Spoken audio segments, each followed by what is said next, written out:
হাফেজ শব্দের বাংলা অর্থ কি? হেফাজতকারী বা মুখস্থকারী। আলেম শব্দের বাংলা অর্থ কি? জ্ঞানী বা বিদ্বান। মাওলানা শব্দের বাংলা অর্থ কি? ধর্মীয় নেতা বা অভিভাবক। মুফতি শব্দের বাংলা অর্থ কি?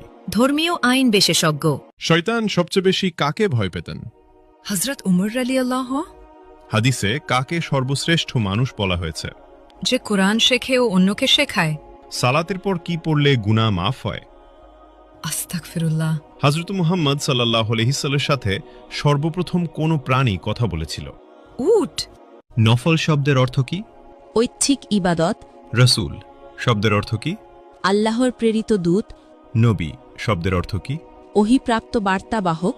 হালাল শব্দের অর্থ কি? বৈধ বা অনুমোদিত। হারাম শব্দের অর্থ কি? নিষিদ্ধ কাজ। স্বামীর নাম ধরে ডাকলে অমঙ্গল হবে। ইসলামে কথাটি বিধান কি? ছোট শিরক। খাবার খাওয়ার সময় সালাম দেওয়ার বিধান কি? জায়েজ।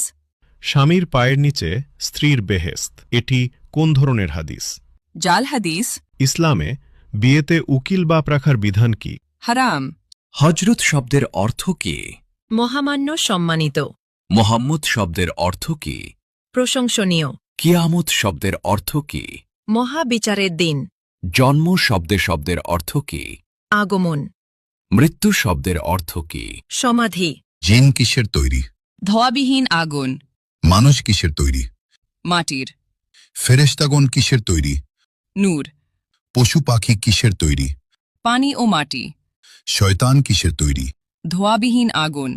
মিকাইলের দায়িত্ব কি? রিজিক ও বৃষ্টি। ইসরাফিলের দায়িত্ব কি? সিঙ্গায় ফুক দেবেন। জিব্রাইলের কাজ কি? ওহী পৌঁছানো। আজরাইলের দায়িত্ব কি? মৃত্যু দেওয়া। কিয়ামতের দিন সিঙ্গায় কয়বার ফুঁক দেওয়া হবে? 2 বার। হজরত সুলাইমান আলাইহিসসালামের কতজন সন্তান ছিল? 1 জন। হজরত দাউদ আলাইহিসসালামের কতজন সন্তান ছিল? 19 জন। হজরত মুহাম্মদ সাল্লাল্লাহু আলাইহি সাল্লাম এর কতজন সন্তান ছিল? 7 জন।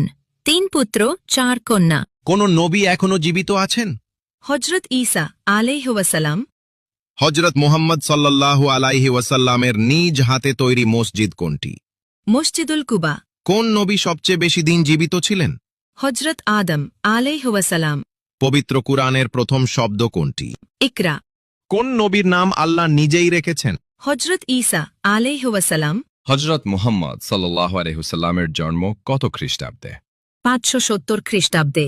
হজরত মুহাম্মদ সাল্লাল্লাহু আলাইহি ওয়াসাল্লামের জন্মস্থান কোথায়? মক্কা নগরীতে। হজরত মুহাম্মদ সাল্লাল্লাহু আলাইহি